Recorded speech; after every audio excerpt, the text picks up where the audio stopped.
날마다 솟는 샘물과 함께하는 오늘의 큐티 시간입니다. 12월 16일 목요일, 오늘의 말씀은 야고보서 1장 1절로 8절까지 말씀입니다. 야고보서 제1장. 하나님과 주 예수 그리스도의 종 야고보는 흩어져 있는 12지파에게 문안하노라. 내 형제들아, 너희가 여러 가지 시험을 당하거든 온전히 기쁘게 여기라. 이는 너희 믿음의 시련이 인내를 만들어내는 줄 너희가 알미라. 인내를 온전히 이루라. 이는 너희로 온전하고 구비하여 조금도 부족함이 없게 하려 함이라. 너희 중에 누구든지 지혜가 부족하거든 모든 사람에게 후히 주시고 꾸짖지 아니하시는 하나님께 구하라. 그리하면 주시리라. 오직 믿음으로 구하고 조금도 의심하지 말라. 의심하는 자는 마치 바람에 밀려 요동하는 바다 물결 같으니 이런 사람은 무엇이든지 죽게 얻기를 생각하지 말라. 두 마음을 품어 모든 일에 정함이 없는 자로다. 사도행전 7장까지의 역사를 기억하실 것입니다.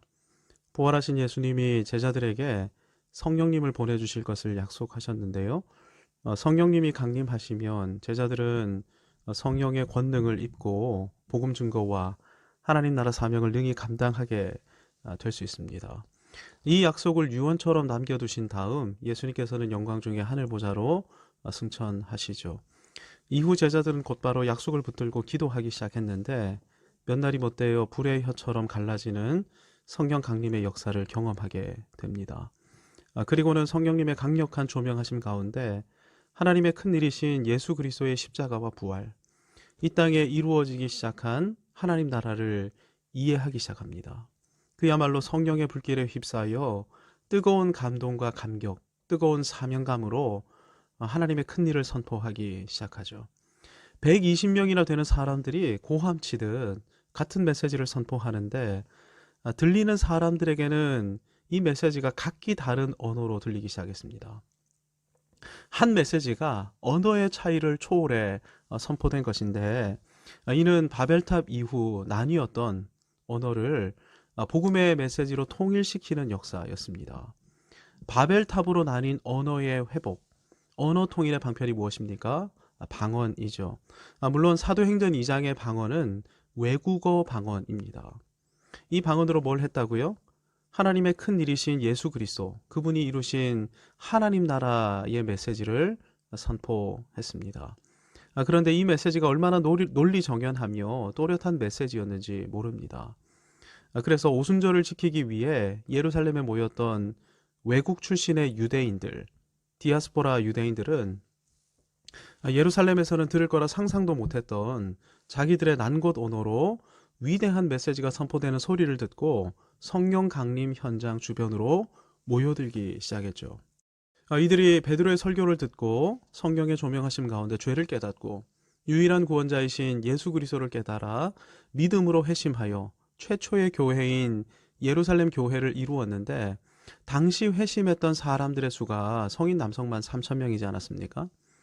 놀라운 사실은 이들이 회심함과 동시에 즉각적으로 교회가 예수 그리스도를 머리로 하는 한 몸 공동체임을 깨닫게 되었다는 것입니다.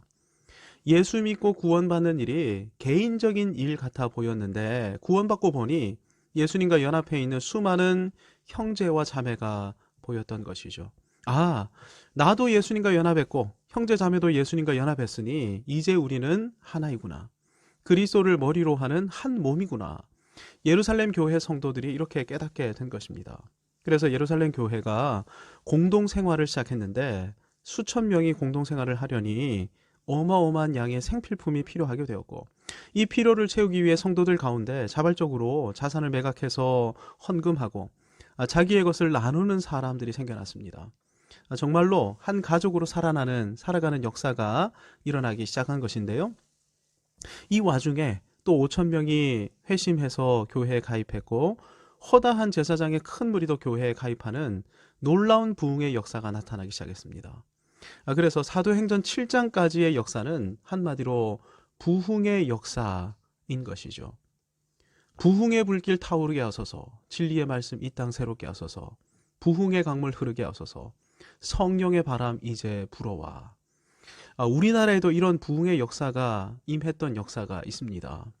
1903년 선교사 하디에 의해 원산에서 말씀 사경회가 있었고 그 가운데 대각성과 회개운동이 일어나기 시작했는데 이 원산 부흥이 평양 대부흥의 도화선이 되어 부흥의 불길은 그야말로 활활 타오르기 시작했습니다. 1907년이 부흥의 불길이 가장 거세게 일었던 때인데 당시 예루살렘은 동방의 예루살렘이라고 서구에서 불릴 정도였습니다. 당시만 해도 주일, 공휴일이라는 개념이 없었는데요.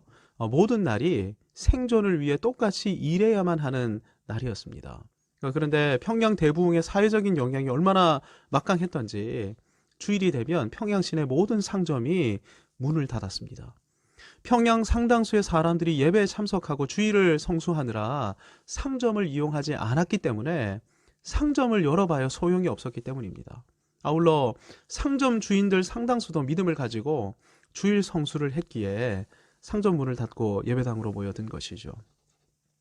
이런 부흥의 나날이 계속된다면 얼마나 좋겠습니까? 영혼이 잘 되고 범사가 잘 되고 강건케 되고 병자가 일어나고 귀신이 쫓겨나가는 역사가 충만함으로 말미암아 늘 할렐루야 찬송하는 일들만 이 부흥의 날이 지속된다면 이런 일들만 있게 되지 않겠습니까?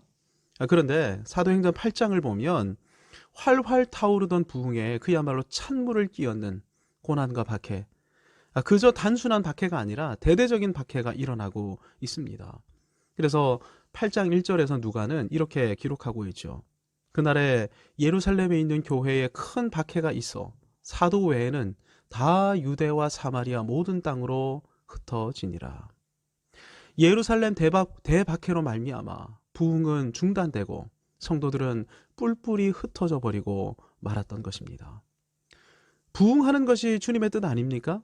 교회가 똘똘 뭉쳐서 온전히 연합하고 성도의 깊은 교제 가운데 사랑을 나누는 것이 하나님께서 기뻐하시는 것 아닙니까?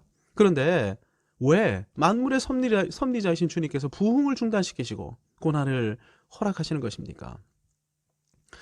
이유는 굉장히 단순합니다. 그래야만 성령이 임하시면 권능을 받고 예루살렘과 유대와 사마리아와 땅끝으로 흩어져 땅끝까지 복음을 증거하고 땅끝까지 하나님 나라를 세울 수 있기 때문입니다. 그러니까 부흥도 하나님의 뜻이지만 고난도 하나님의 섭리인 것이죠. 우리는 이 사실을 믿어야 합니다. 그래서 고난을 이상히 여기지 말아야 하는 것이죠. 고난을 허락하신 하나님의 섭리, 특별히 믿음의 길을 걷는 와중에 닥쳐오는 믿음의 시련을 이상히 여기지 말아야 하는 것입니다. 야고보서는 이런 배경 가운데 기록된 야고보 장로의 서신입니다. 알고 계시는 것처럼 야고보는 예수님의 동생 야고보이죠. 갈라디아서 2장 9절에 의하면 이 야고보는 예루살렘 교회의 기둥 같은 사역자였습니다. 사도행전 15장에 의하면 야고보는 예루살렘 공의회의 총회장, 교회 역사 최초의 총회장이었던 분입니다. 교회 역사에 의하면 야고보는 마지막까지 예루살렘 교회를 목회하다 순교했습니다. 베드로는 로마로 이동해 로마 교회를 목회하다가 순교했죠. 요한은 마지막까지 에베소에서 목회 사역을 감당하지 않았습니까? 근데 야고보는 끝까지 예루살렘에 남아 있었습니다. 그의 생애 마지막까지 야고보의 관심은 그가 목양했던 예루살렘 교회의 성도들이었습니다. 오늘 본문 1절 말씀대로 예루살렘 교회 성도들은 큰 박해와 믿음의 시련 가운데 유대와 사마리아 모든 땅으로 뿔뿔이 흩어지고 말았죠. 이 흩어진 성도들을 향해 야고보는 이들이 믿음을 지켜낼 뿐만 아니라 이 흩어진 곳에서 고난의 섭리를 붙들기를 촉구하고 있는 것입니다. 부흥도 하나님의 뜻이지만 고난도 하나님의 섭리라는 사실을 성도들이 기억하기 원했던 것입니다. 본문 1절에서 야고보는 자신을 가리켜 하나님과 주 예수 그리스도의 종이라고 표현합니다. 우리는 이 진술에서 초대교회의 믿음의 내용을 확인할 수 있습니다. 예수님은 구약이 예언한 메시아, 구원자이실 뿐 아니라 하나님과 동등하신 주님, 퀴리오스이신 것이죠. 초대교회 성도들은 예수님을 죄 없는 완전한 인간이실 뿐 아니라 완전하신 하나님, 성자 하나님으로 믿었던 것입니다. 예수님은 하나님, 주님이십니다. 예수님을 주님으로 믿는 사람은 자신을 어떤 존재로 인식해야 합니까? 주님의 종으로 믿고 살아야 하죠.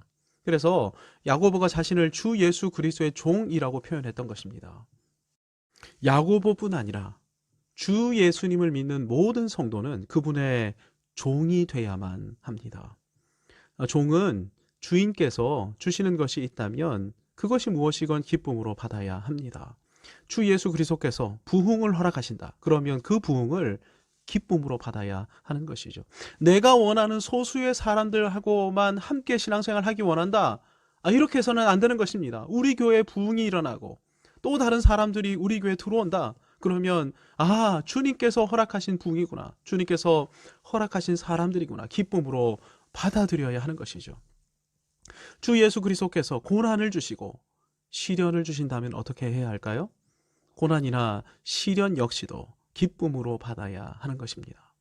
주 예수님께서는 선하시고 인자하신 하나님이시기에 우리에게 꼭 필요한 것을 공급해 주시는데 때로는 우리에게 고난이 필요하기도 한 것입니다. 그래서 고난을 허락해 주시는 것이죠.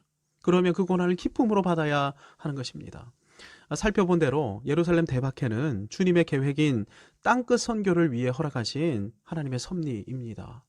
대박해라는 섭리가 아니었다면 예루살렘 교회는 예루살렘 안에만 머물러 있었을 것입니다.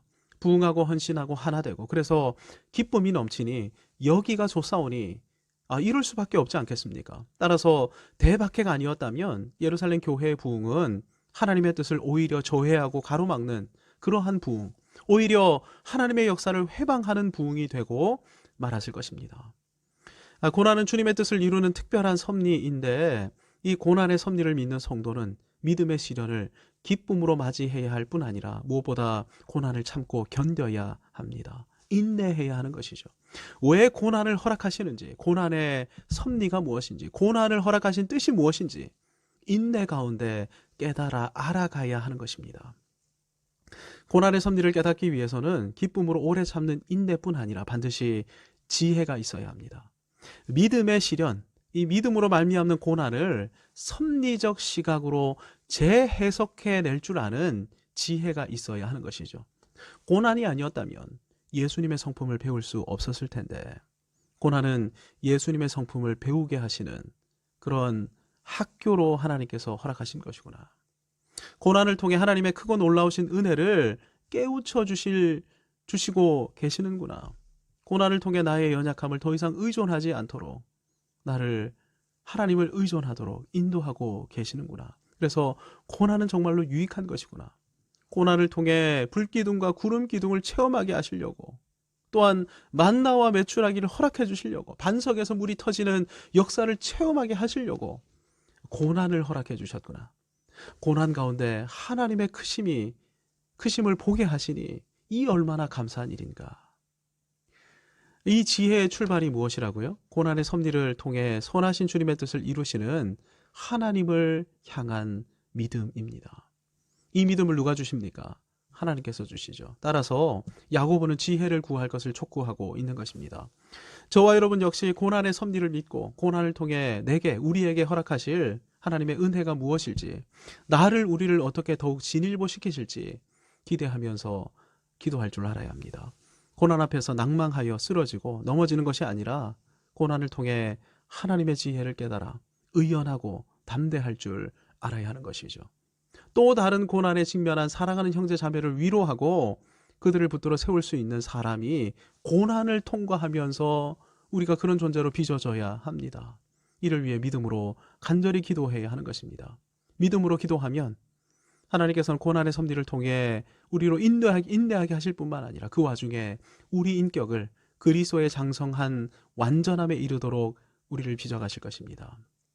아울러 고난을 헤쳐나갈 지혜도 허락해 주실 것입니다. 주신 말씀 붙들고 기도하면서 오늘 하루를 열어가십시다. 하늘에 계신 우리 아버지, 아버지의 이름을 거룩하게 하시며 아버지의 나라가 오게 하시며 아버지의 뜻이 하늘에서와 같이 땅에서도 이루어지게 하소서. 오늘 우리에게 일용할 양식을 주시고 우리가 우리에게 잘못한 사람을 용서하여 준 것 같이 우리 죄를 용서하여 주시고 우리를 시험에 빠지지 않게 하시고 악에서 구하소서. 나라와 권능과 영광이 영원히 아버지의 것입니다. 아멘.